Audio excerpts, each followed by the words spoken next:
मुंबई की चकाचौंध में जहां हर चमक के पीछे एक अंधेरा भी छिपता है, वहीं एक शांत सी गली में समर का छोटा सा ऑफिस था।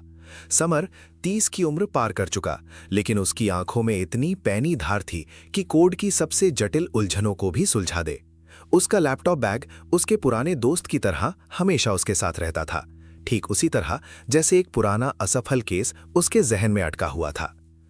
शाम ढल रही थी और मॉनसून की हल्की बूंदें खिड़की से टकरा रही थी। तभी फोन की घंटी बजी। ये अंजलि शर्मा थी, शहर की सबसे मशहूर आर्किटेक्ट। उसकी आवाज में डर की पतली डगमगाती रेखा थी।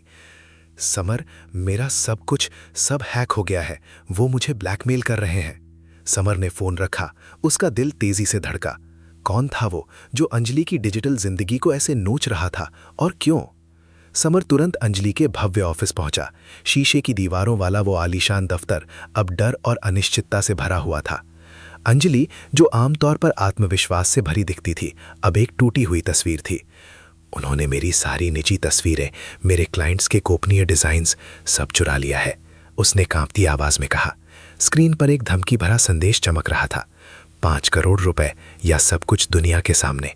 समर ने ध्यान से स्क्रीन को देखा।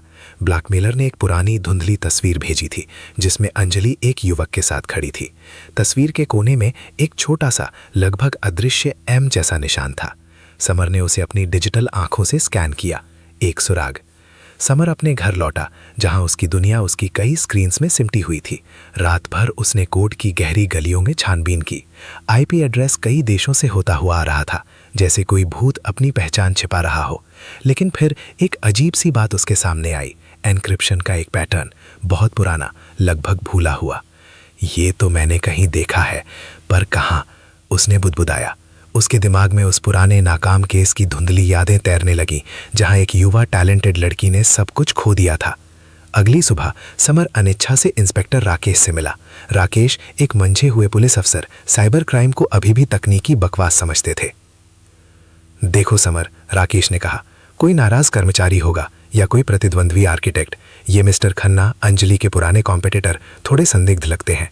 राकेश ने एक पुरानी फाइल का जिक्र किया। कुछ साल पहले एक छोटे स्टार्टअप के साथ भी ऐसा ही एक छोटा सा हैक हुआ था, जो कभी सुलझ नहीं पा रहा था। समर के माथे पर चिंता की लकीरें गहरी हो गईं। क्या ये दोनों घटनाएं जुड़ी थीं? ब्लैकमेलर ने अगला कदम उठाया। अंजलि के फोन पर एक वीडियो क्लिप आया। उसकी टीनेज बेटी सिया कोचिंग से घर लौट रही थी। वीडियो में कोई सीधी धमकी नहीं थी, लेकिन उसका संदेश साफ था। अब खेल निजी हो गया था।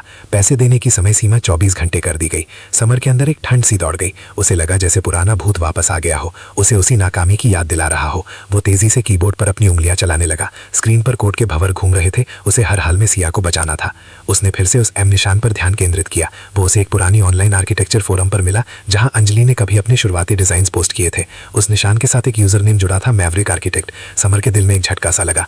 ये नाम, ये उसी केस से जुड़ा था, जहां माया नाम की एक प्रतिभाशाली आर्किटेक्ट के डिजाइन्स चोरी हुए थे। उसे फंसाया गया था और फिर उसने खुदकुशी कर ली थी। समर को लगा जैसे किसी ठंडे हाथ ने उसका गला पकड़ लिया हो। माया मर गई थी या उसे ऐसा लगने दिया गया था? समर को अब सारी कड़ियां जुड़ती हुई महसूस हुई। वो पुराना एन्क्रिप्शन पैटर्न, एम निशान, फोरम और वो पुराना केस। वो तुरंत अंजलि के पास वापस भागा।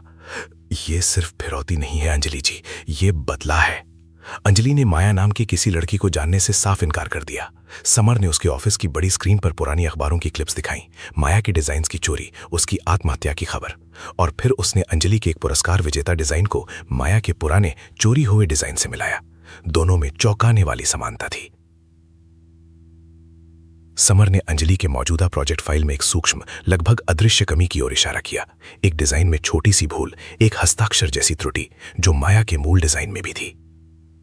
माया ने अपनी हर डिजाइन में एक छोटी सी गलती जानबूझकर छोड़ी थी, एक निशानी। ये गलती आपके डिजाइन में कैसे आई अंजलि जी?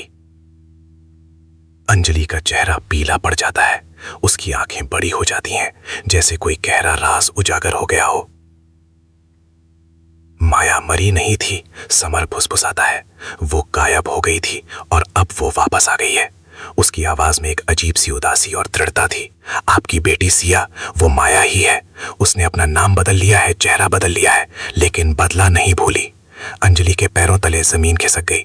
ब्लैकमेल का मकसद सिर्फ पैसा नहीं था, ये एक मनोवैज्ञानिक चाल था, ताकि अंजलि खुद अपने ही गुनाह को कबूल कर ले, जाने अनजाने। सिया, जो अब माया थी, अपनी ही मां को मोहरा बनाकर अपने अतीत का हिसाब बराबर कर रही थी। पुलिस आई।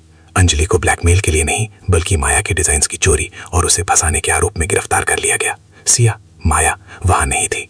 उसका मिशन पूरा हो चुका था। उसे पैसे नहीं चाहिए थे, उसे सिर्फ न्याय चाहिए था और अंजलि को सच्चाई का सामना करते हुए देखना था। समर अपने अपार्टमेंट में अकेला बैठा खिड़की से बारिश देख रहा था। न्याय हमेशा सीधा रास्ता नहीं लेता। कभी कभी वो उन्हीं रास्तों से आता है जहां कभी उसे धोखा दिया गया था। कभी कभी बदला उतना मीठा नहीं होता जितना उम्मीद की जाती है। वो बस एक टूटे हुए आईने में अपना ही अक्स दिखा जाता है। अतीत हमेशा पीछा करता है, चाहे आप कितनी भी डिजिटल दीवारें क्यों ना खड़ी कर लें।